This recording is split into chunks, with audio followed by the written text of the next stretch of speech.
Beberapa hari belakangan 50 negara di dunia termasuk Indonesia dilanda fenomena BTS Meal, sebuah menu baru yang ditawarkan oleh gerai McDonald's bekerja sama dengan BTS, sebuah boys band asal Korea Selatan.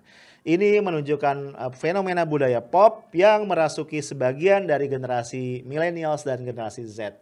Generasi yang selama ini dikenal cukup apatis terhadap hal-hal yang berkaitan dengan politik dan kemudian menyediakan ruang yang luas bagi pemerintah dan oligarki untuk berbuat apapun yang mereka inginkan.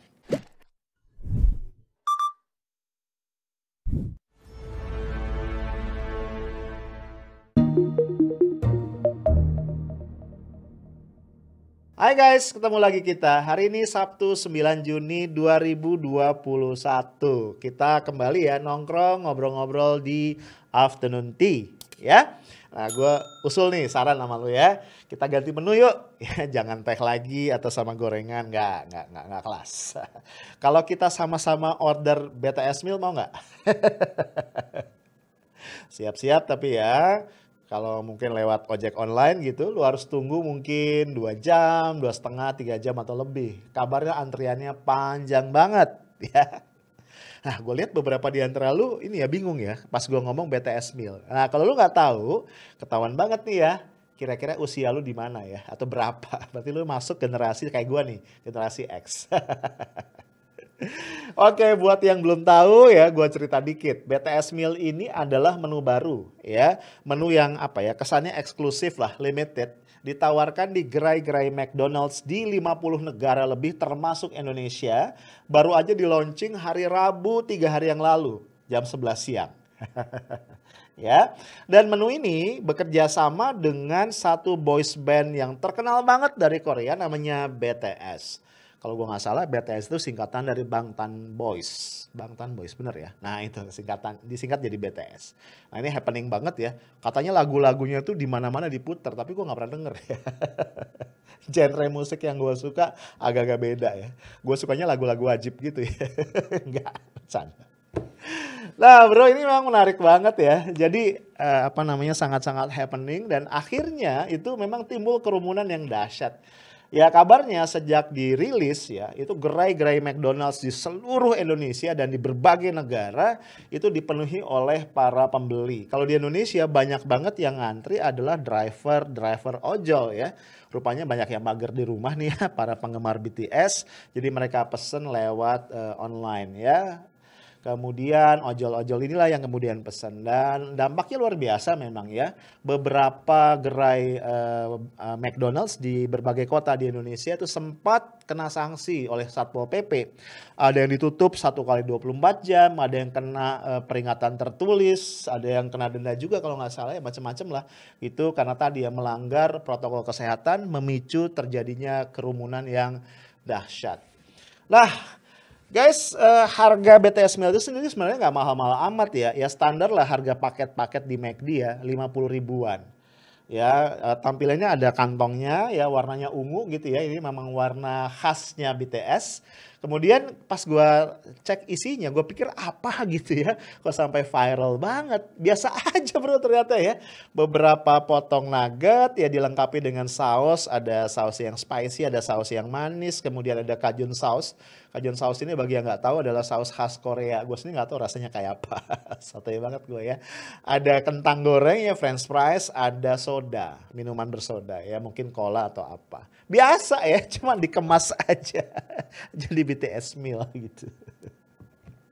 Aduh ya ke orang mau ya ngebela-belain kan gitu ya antri 2-3 jam segala macam, dahsyat luar biasa.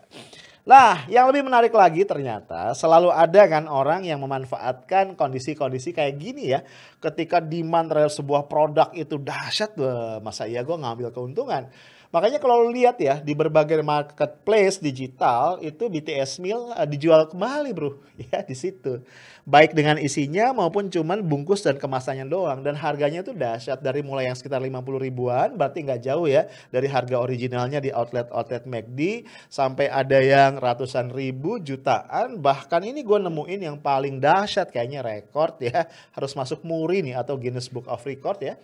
Itu 599 juta cuma buat bungkus atau kemasannya doang. Jadi ada kantong ungunya itu, ada wadah sausnya ya, mungkin ada tempat minumnya. Ditulis lagi di situ tempat minumnya tanpa tutup. Mungkin tutupnya udah dibuang ya. Ditulis juga di situ barang bekas ya, dan dikasih catatan ya, tidak ada komplain, tidak melayani komplain setelah pembelian. Aduh, gue cukup yakin kalau sampai ada yang jual di situ artinya demand-nya ada, ya kan? Nggak mungkin lah ya ada supply-nya kalau demand-nya nggak ada. Nah, bro, ini fenomena yang menurut gua menarik banget. Ada lagi satu fenomena tambahan ya. Karena biasanya ya, hal-hal kayak gini selalu dibumbui dengan apa? Cerita-cerita dramatis di balik itu. Rupanya nih para penggemar BTS ya, ini kan punya Punya klub-klub penggemar ya, namanya ARMY. ARMY itu maksudnya tentara bukan ya? Pasukan gitu.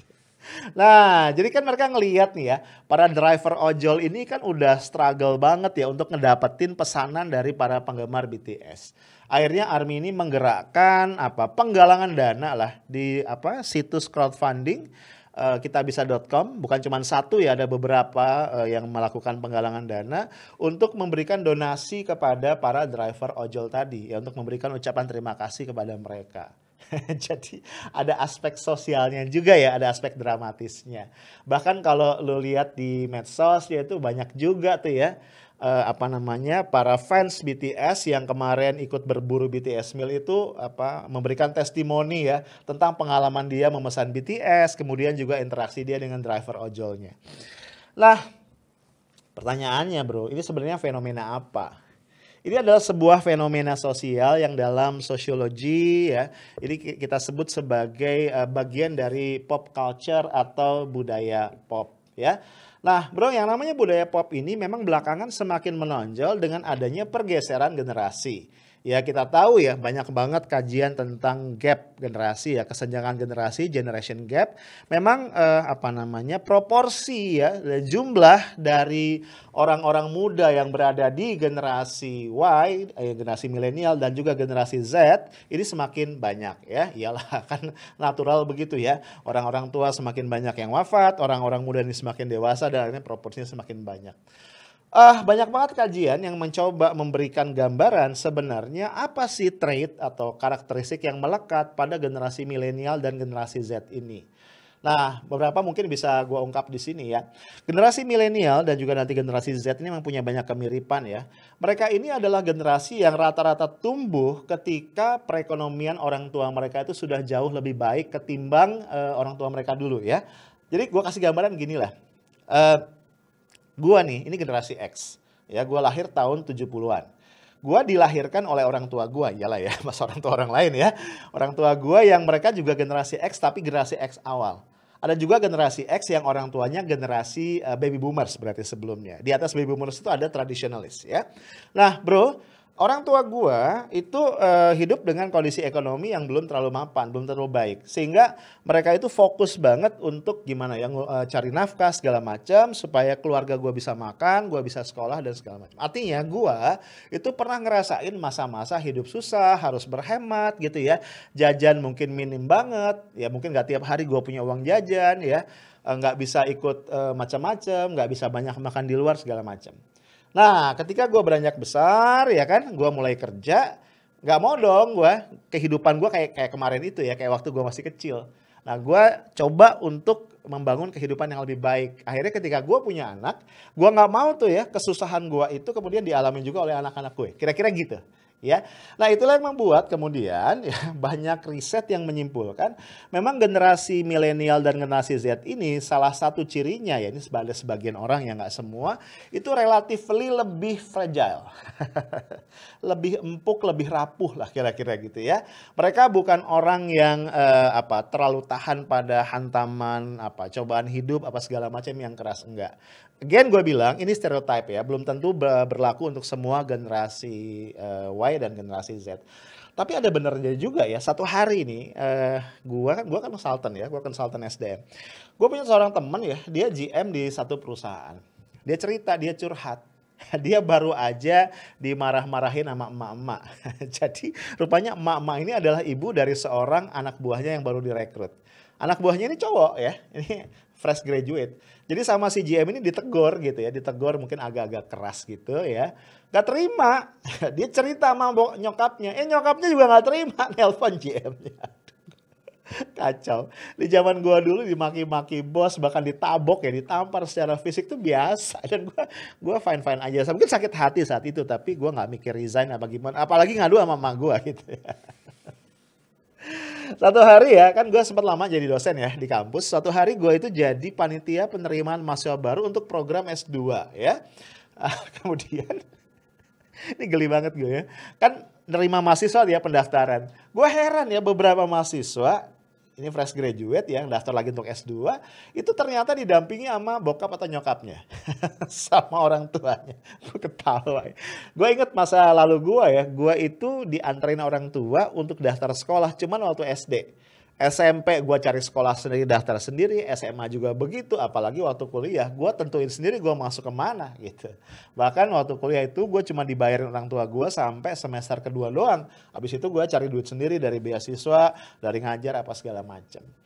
Nah bro, kemudian juga kita jangan lupa ya, generasi Y, milenial dan generasi Z itu dikatakan mereka ini adalah generasi yang digital natives ya. Waktu mereka lahir tuh mereka udah pegang gadget, smartphone dengan teknologi digital. Jadi mereka sangat menguasai teknologi digital dan itu memberikan banyak banget kemudahan buat mereka. Ya mereka hidup di dunia yang serba instan, serba cepat, relatif mudah. Iya kan? Zaman gua dulu nggak ada kita bisa beli makanan secara online. Sekarang lu bisa beli makanan, lu bisa beli emas, lu bisa beli rumah, lu bisa ngapain, lu bisa kredit buat nikah, ya. Bahkan lu bisa kenalan sama calon istri lu secara online. Gitu. Nah bro, dalam konteks itu akhirnya kita bisa mengerti nih kenapa akhirnya grup band, ya boys band Korea seperti BTS ini bisa menjadi sangat viral, bisa banyak punya penggemar dan dari kalangan milenial dan generasi Z. Gue berani bertaruh nggak banyak penggemar BTS dari generasi gue. Gue yakin ya. Kalaupun ada 1-2 ya, mungkin emak-emak ganjen kali. Rata-rata masih milenial dan generasi Z. Iya kan? Karena ini klub tadi ya, sama gambaran kehidupan mereka. Yang instan, yang fragile, yang digital, nggak mau susah, pengennya seneng. Gitu. Lah bro, ada satu poin yang gue pengen garis bawahi ya. Gue again tidak bicara benar atau salah. Gue ngelihat kondisi ini ya, kondisi tadi ya, fragile segala macam nggak mau susah, ini juga kemudian punya imbas. Anak-anak milenial dan generasi Z ini to some extent menjadi generasi yang apolitis. Ya, jadi mereka nggak mau pusing tuh sama kondisi politik, sama kondisi negara, sama konflik partai politik, sama oligarki, ya sama utang negara yang meningkat, sama korupsi gitu. Gue nggak tahu nih, mereka masih peduli apa enggak? Ya. Mungkin masih ada ya sebagian kecil yang peduli ya, siapa sih? Mungkin aktivis BEM atau aktivis organisasi LSM tertentu gitu ya. Tapi secara umum ya mereka nggak tertarik tuh untuk ngebahas hal-hal kayak gitu. Nah kenapa ini menjadi keprihatinan dan concern gua? Karena dalam situasi seperti itulah kemudian orang-orang yang punya niat jahat terhadap bangsa dan negara ini punya celah dan punya peluang yang sangat luas untuk melakukan apapun yang menjadi niat buruk mereka. Iya kan? Karena generasi mudanya nggak peduli gitu loh, ya. Coba kita ajak mereka ngobrol tentang bahaya komunisme, what? Gitu, nggak ngerti mereka gitu loh. Kalau kita ajak ngobrol mengenai utang negara, what? Gitu. Nah guys, nih gue coba ngeliat ya komposisi viewers gue nih sebagai satu ilustrasi aja. Karena kan podcast gue ini adalah podcast sosial politik ya, bicara kondisi negara segala macam. Kita lihat ya, gue ambil datanya nih, gue nggak hafal soalnya. Nah. Ternyata bro, ya kalau kita lihat di sini ya, mostly ya viewer gua itu berada di kisaran usia 25 sampai berapa nih? Sampai 54. Ya. Jadi kalau gua lihat nih 25 sampai 34 tahun itu 22,2%. 35 sampai 44 itu 22,6. 45 sampai 54 itu 22,9. Nah, kita lihat. Generasi Z 18 sampai 24 itu cuma 10% dari total viewers. Nah, bro, ini data yang menurut gua klop ya, menarik. Jadi memang mereka nggak concern ya sama hal kayak gitu.